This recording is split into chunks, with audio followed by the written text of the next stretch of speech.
Buen día. Eh, Me presento, soy Josué Campa y antes que nada quisiera agradecer al proyecto Logos y al segundo Congreso Internacional Pensamiento, Cultura y Sociedad por aceptar esta ponencia titulada El ideal científico de Lamarck contra el imperio de Napoleón I.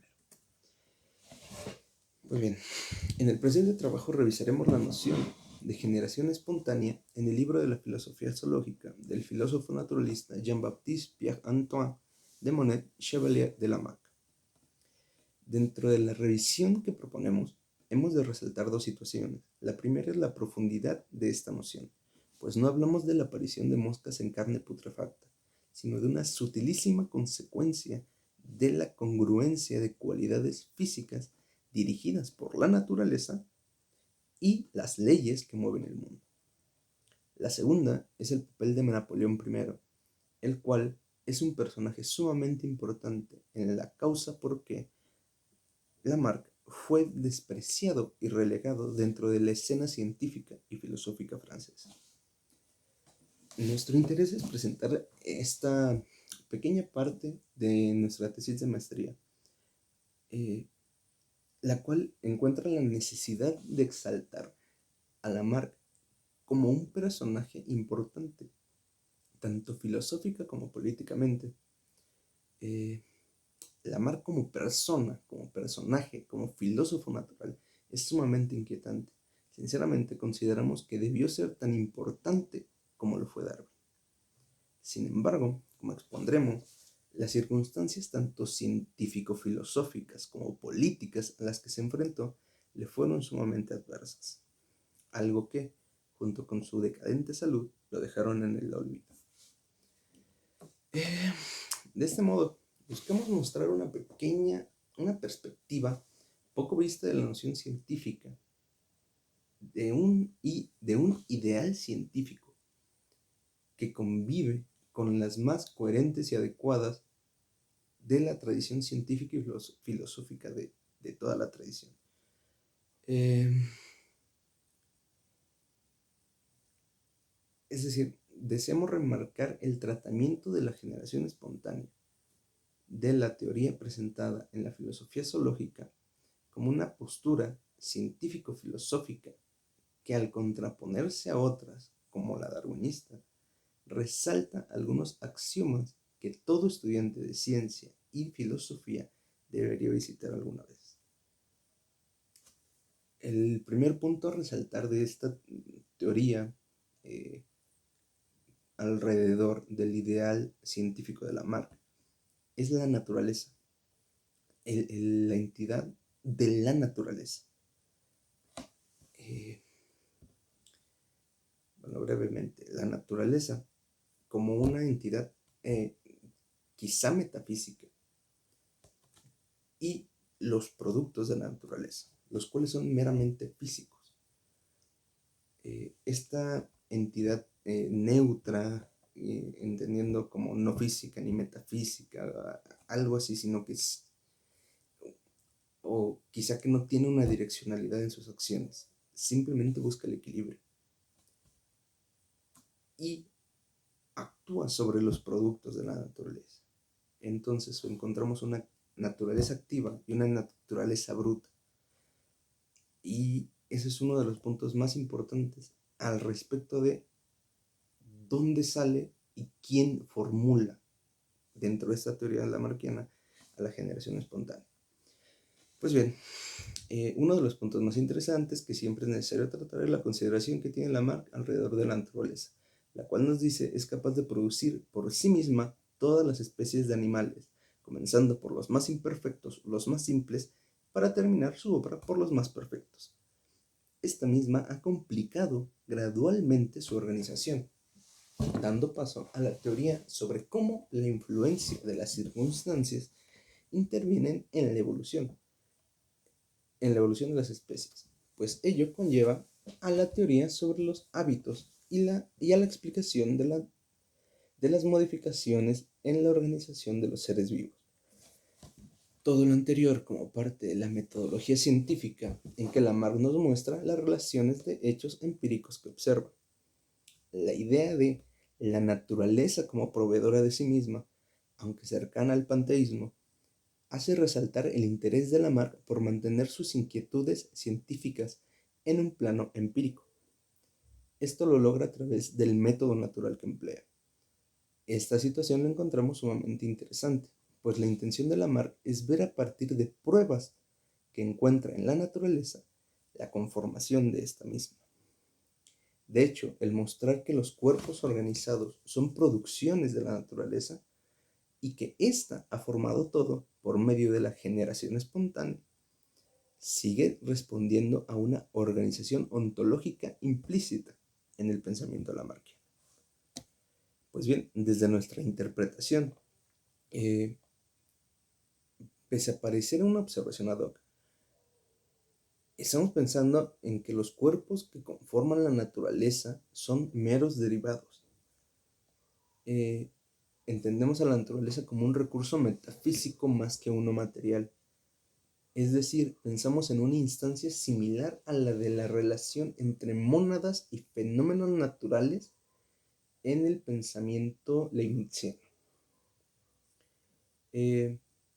Algo que explicaría que el pensamiento de Lamarck no es un panteísmo, sino un deísmo, donde existe una entidad, parte física, parte metafísica, que limita la intervención de Dios, dando sentido a que los movimientos que se ven en la naturaleza sean parte de la misma naturaleza. No hay una intervención divina constante. Nos alejamos del solipsismo, del intervencionismo, y dejamos que el mundo en su imperfección sí. En este punto, Lamarck no niega ni la voluntad divina, ni el plan divino, ni el autor divino. Simplemente los nombra, pero toda la acción, toda la búsqueda de equilibrio, la búsqueda de armonía, está dada por la armonía, digo, por la naturaleza, no por Dios. Entonces, seguimos.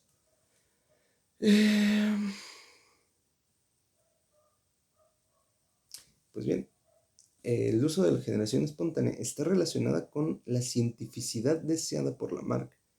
Es la oposición al creacionismo religioso y el fijismo, al igual que el intervencionismo, pues al reconocer en la naturaleza la capacidad de producir, da un dinamismo esencial para que la misma naturaleza se vaya transformando a sí misma hasta llegar al culmen de su perfección, que en este caso a veces llega a ser nombrada como el hombre. Pues bien, tampoco hay que olvidar que Lamarck habla de una filosofía que estudia la zoología. Expone la ontología del mundo que la naturaleza muestra, en la que busca dejar de lado la interpretación para dedicarse a ser observador. Pero el mundo que ve es completamente, bueno, pareciera ser muy acorde a lo que pensaba Leibniz. En esto no vamos a profundizar, pero la influencia del filósofo Leibniz es muy grande en este punto. Por eso mencionábamos la existencia de una mónada, la existencia de un autor, del plan, de la voluntad, y un deísmo en el que hay una entidad metafísica, la naturaleza y las mónadas de Leibniz, que de cierta forma organizan el mundo. Y estos impiden que la intervención de Dios sea constante. Quizás estas instancias metafísicas obedecen a Dios, no lo sabemos, pero por lo menos evitan que dentro del sistema Dios intervenga. Entonces, bueno, eso queda como una pequeña nota. Sin embargo, la creación de la naturaleza no parece negar que Dios sea el autor, sino que vaya impreso en su plan, el cual está lleno de su voluntad. Pese a ello, como dijimos antes, Lamarck es consciente de que no sabe la veracidad de este hecho y se determina a sí mismo como un simple observador de la naturaleza y espera probar que ésta posee los medios y facultades que le son necesarias para producir por sí misma lo que admiramos de ella. Por supuesto, no sin antes encargarse de aclarar que no quita la grandeza de la obra hecha por Dios, de que haya marcado un plan y su voluntad, pues para él nada existiría sin su inmenso poder. Muy bien. Continuando un poco, Lamarck, en palabras de Haeckel, es un mecanicista monista y su concepción de Dios es un panteísmo parecido al de Spinoza. Desde nuestra perspectiva, como hemos estado ya desarrollando un poco, sería más bien un monista neutro y deísta. En Lamarck tenemos una naturaleza metafísica que se hace a sí misma, se provee y es causa de sí misma. Es decir, se personifica en una naturaleza física, la cual es nombrada por Lamarck como productos de la naturaleza. Estos productos están divididos en los seres vivientes y la materia bruta. Nosotros ligamos el monismo neutro porque encontramos en la naturaleza una entidad neutra de origen metafísico y de esta derivan los productos de la naturaleza.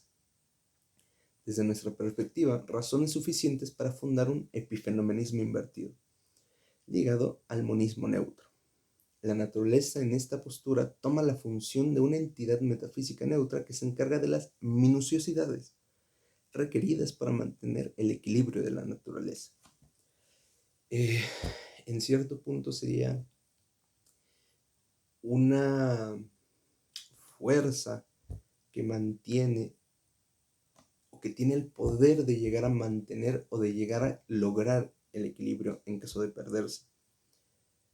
Pero no consideramos que tengan la fuerza suficiente para empezar todo desde cero. Por eso quizá es la creación o el papel de Dios. Más no hay intervención, que es quizá lo que más se priorizaría dentro de la visión científica o el ideal científico que Lamarck busca mantener y que forma parte de la naturaleza, los productos de la naturaleza, la generación espontánea como fenómeno para crear los productos de la naturaleza vivos. Continuamos. Pues bien, consideramos que esta generación espontánea como método de la naturaleza pues es para proveerse a sí misma de las formas orgánicas. Es un modelo científico adecuado a las ambiciones lamarckianas en que la ciencia está pegada a la filosofía. Pese a que no sea Lamarck consciente o más bien observador del momento justo en que la naturaleza da la generación espontánea, con las pruebas que tiene Lamarck empíricas, toma cierto trabajo de racionalidad, de racionalismo, y llega a esta conclusión. Bueno, continuamos.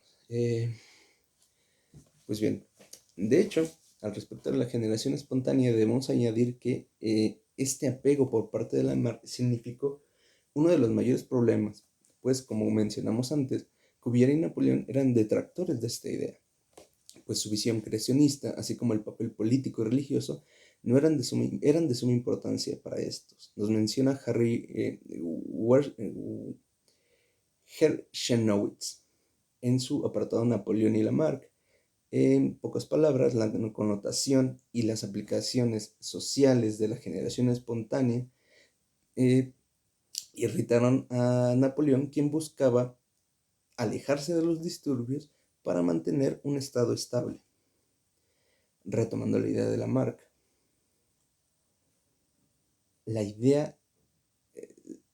Lamarck se encuentra en un punto delicado de la historia del transformismo contra el fijismo. Sabemos que el transformismo, aún apegado al creacionismo, significa un problema para el Estado de Napoleón, el cual buscaba estabilizar. Luego de autoproclamarse emperador, pues buscaba la aprobación y el contento del Vaticano, así como de otras regiones religiosas, cuya mentalidad también se apegaba al creacionismo fijista. Es aún más profunda e interesante la historia de estos elementos transformistas, pero debemos limitarnos a mencionar que Lamarck fue expulsado de la Academia Francesa y dejado en el olvido por defenderlos. Sin embargo, se impusieron los intereses humanos a los filosóficos.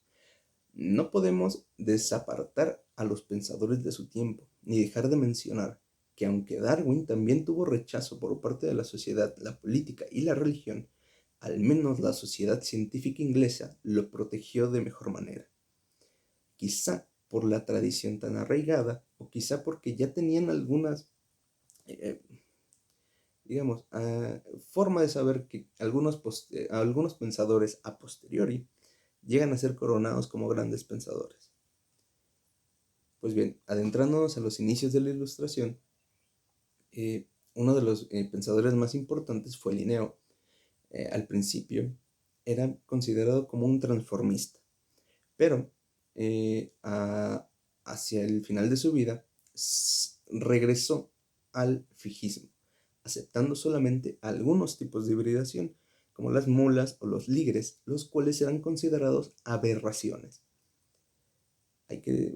Fue una tendencia que pensadores como Buffon, Lamarck, Saint-Hilaire tuvieron que lidiar, pues el transformismo que estos profesaban no iban de la mano con la tradición tan fuerte de Linneo, y que Georges Cuvier, director del Museo de Historia Natural en ese tiempo, era adepto.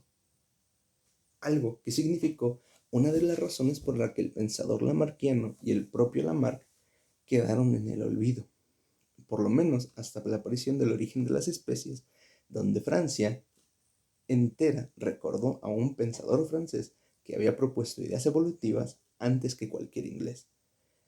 Una realidad sumamente incoherente, pero que por lo menos restableció a Lamarck como el padre del evolucionismo.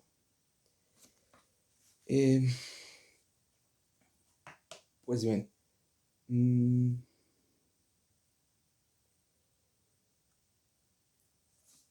tenemos que la generación espontánea, cuya interpretación desde nuestra perspectiva forma parte de una postura científica, filosófica y política que Lamarck no puede abandonar. En el texto complementario se desarrolla un poco más esta idea, pero podemos decir que más adelante lo exploraremos con un poco más de los alcances y relaciones de esta situación epistemológica y ontológica. Pero seguiremos brevemente con esta parte. El desapegarse de la generación espontánea sin estar seguro de un origen certero o una teoría completamente probada lo colocaría sin remedio alguno entre el creacionismo fijista, que desconoce cualquier forma científica de aparición de los seres vivos fuera del momento único de creación. Entonces, no conocemos fuera de la generación espontánea en el tiempo de Lamarck una explicación filosófica o científica adecuada que le permitiese a Lamarck salir del error histórico. De hecho, aunque suene absurdo, el alejarse de la generación espontánea lo dejaría fuera de cualquier explicación científica existente, incluso de una filosófica, pues no hay una teoría aceptable que complemente una teoría de este tipo, ni siquiera una propuesta que no sea solamente la desacreditación de la generación espontánea.